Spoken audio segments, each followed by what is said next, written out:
আমাদের বিএনপির প্রতিষ্ঠাতা, স্বাধীনতার ঘোষক, সেক্টর কমান্ডার, জেড ফোর্স অধিনায়ক, সফল সেনাপ্রধান, সফল রাষ্ট্রনায়ক,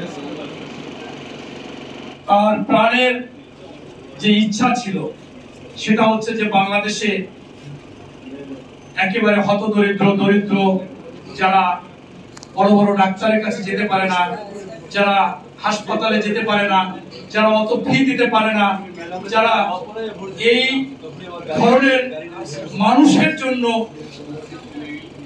একটা প্রতিষ্ঠান, একজন ডাক্তার, একজন সেবক হবে, সেই সেবককে নিয়ে যিনি চিন্তা করেছিলেন, সেই বীরুত্তম শহীদ প্রেসিডেন্ট জিয়াউর রহমানের চিন্তা ভাবনার প্রতিফলনে আজকে সে পল্লী চিকিৎসক অথবা ফার্মাসিস্ট, আপনাদের যে ফার্মাসি অ্যাসোসিয়েশন, আপনারা আজকে যে নির্বাচনী রোডম্যাপ এবং 31 দফা বাস্তবায়নের জন্য যে আলোচনা সভার আয়োজন করেছেন, আপনাদেরকে ধন্যবাদ জানিয়ে আমি আমার বক্তব্য শুরু করেছি। উপস্থিত আছেন আজকে সেই সংগঠনের সভাপতি জনাব এপি সিদ্দিক হাওলাদার, উপস্থিত আছেন মৃত্যুঞ্জয়ী নেতা, 5 বারের নির্বাচিত এমপি, সাবেক বিরোধী দলীয় চিফ হুইপ, জিয়া পরিবারের আস্থাভাজন, বিএনপি চেয়ারপারসনের উপদেষ্টা জনাব জয়নাল আবেদীন ফারুক সহ অন্যান্য নেতৃবৃন্দ, সংগ্রামী সাথী ও বন্ধুরা, আপনারা জানেন যে আমাদের বিএনপি হচ্ছে একটি পরিচ্ছন্ন, ভদ্র, নম্র এবং সভ্য দল।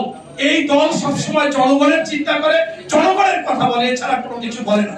কিন্তু আজকে দুঃখের বিষয়, আপনাদের বিষয়ে সভাপতি আপনাদের বক্তব্য দিবে, প্রধান অতিথি, কিন্তু আজকে দুঃখের বিষয় আমরা দেখি যে যারা দেশের স্বাধীনতার বিপক্ষে ছিল, ঘোর বিরোধিতা করেছে, তারা নাকি আজকে বাংলাদেশে তাদের এরকম স্লোগান দেয়।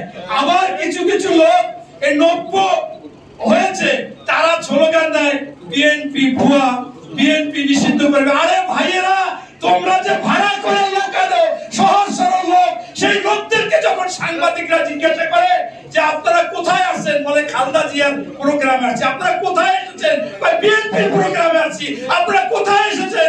জিয়াউর রহমানের প্রোগ্রামে। আপনারা সাধারণ লোকেরাও আপনাদেরকে চিনে না, জানে না। অতএব এই কথা বললে তো লাভ নাই। আমি ডক্টর মোহাম্মদ ইউনূস সাহেব, আপনি একজন বিশ্ববরণ্য ব্যক্তিত্ব, আপনি একটা বিরাট অনুষ্ঠানের মনে করেন আয়োজন করেছেন। আপনি কাজী, বর পক্ষ আসেছে, কনে পক্ষ আসছে, উভয় পক্ষের বিয়া সম্পন্ন হবে, খাওয়া দাওয়া সব রেডি। এই সময় আপনি কনের সাক্ষী আনতে গেছেন যে কবুল কিনা, যাইয়া দেখেন কনে খুব দেখতে সুশ্রী, ভালো। এখন কি আপনি সবাইকে তাড়াইয়ে দিয়ে এই কনেকে বিয়ে কইরা আপনি শান্তিতে থাকতে চান? আপনি সেই সুখ শান্তি করতে চান? এইটা তো আসলে গ্রহণযোগ্য না, এটা হয় না। আপনাকে হচ্ছে বাংলাদেশে দায়িত্ব পালন করতে আপনি একটি নির্বাচন দেবেন, একটি অস্বাভাবিক সরকার, অবৈধ সরকার, অনির্বাচিত সরকার, ভোটচোর সরকার, জালিয়াতি সরকার, ওই অর্থ পাচারকারী সরকার পালিয়ে গিয়েছে।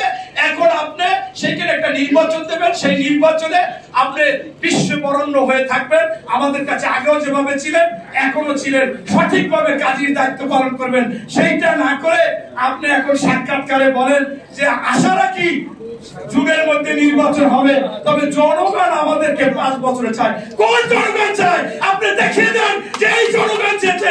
কোন জনগণ আপনাদেরকে এরকম চায় না। অতএব আপনি বিএনপি যখনই বলে নির্বাচন নির্বাচন, আপনাদের একটু খারাপ লাগে। কেন লাগে? এইটা তো খুনি হাসিনা, ফ্যাসিস্ট হাসিনাকে যখন আমরা নির্বাচনের কথা বলতাম, আপনারা জানেন আজকে অনেকে বলে যে বিএনপি কিসের আন্দোলন করেছে। আরে ভাই, এই 16 বছর না, ওই 111 থেকে বিএনপি একটি পরিচ্ছন্ন নির্বাচনের জন্য আন্দোলন করেছে, সংগ্রাম করেছে। রাস্তাঘাটে এখানে সেখানে গুম হয়েছে, খুন হয়েছে, 65 লক্ষ লোকের নামে মামলা হয়েছে। বাড়ি ছাড়া, ঘর ছাড়া, ব্যবসা ছাড়া, বাড়িতে ঘুমাতে পারেনি, বাগানে ঘুমাইছে। সেইখানে সেই ভোট অধিকার তো আমরা আগেই চেয়েছি। এখন আপনারা নতুন করে বলেন ওনারা কিসের আন্দোলন করেছে। তাহলে কেন এত গুম, এত খুন হলো? তাই স্পষ্ট কথা, বিএনপি নির্বাচন চায় এবং সেই নির্বাচন যতটুকু সংস্কার, এই সংস্কারের কথা, এই সংস্কার কারা এনেছে? প্রথম শহীদ প্রেসিডেন্ট জিয়াউর রহমান এই বহুদলীয় গণতন্ত্র এনে, ওই বঙ্গবন্ধু শেখ মুজিবুর রহমানের বাকশালকে লাথি মেরে বহুদলীয় গণতন্ত্র এনে সংস্কার করেছে, সংস্কার করেছে।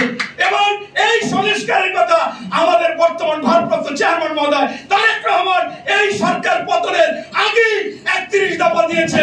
তাই সংস্কার তো আমাদের নেতা তারেক রহমান চেয়েছে, আমাদের নেতা জয়নাল আবেদীন ফারুক চেয়েছে, আমাদের নেতারা চেয়েছে, আমাদের দল চেয়েছে। তাই আমরা এই সংস্কার ভালোভাবে বুঝি, আমরা চাই, তবে যতটুকু সংস্কার দরকার সেই সংস্কার করে নির্বাচন দিতে হবে। আমরা ওই সংস্কার চাই না কেবলমাত্র ছাত্র থেকে এসেই কি যেন BWM না কি যেন বলে এইরকম গাড়িতে চলবে, এরকম গাড়িতে BMW এবং প্যারোডো এবং বিরাট বিরাট পোশাক পরবে, যে আগে ফুটপাত থেকে পাঞ্জাবি কিন্তু 350 টাকা দিয়ে এখন 35,000 টাকা দিয়ে কিনে, 200 টাকা দিয়ে এখন কিনে আপনার 50,000 টাকা দিয়ে, আবার মেকআপ করে বিউটিশিয়ানে যায়। এই ধরনের আমরা এই বৈষম্য ভাবনাবাজি চাই না।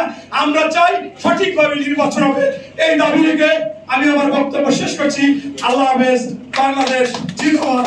শহীদ জিয়া অমর হোক। বেগম খালেদা জিয়া জিন্দাবাদ। বেগম খালেদা জিয়া পরিপূর্ণ সুস্থ হোক। আমাদের বিএনপির ভারপ্রাপ্ত চেয়ারম্যান তারেক রহমান জিন্দাবাদ। ডক্টর জুবাইর রহমান জিন্দাবাদ।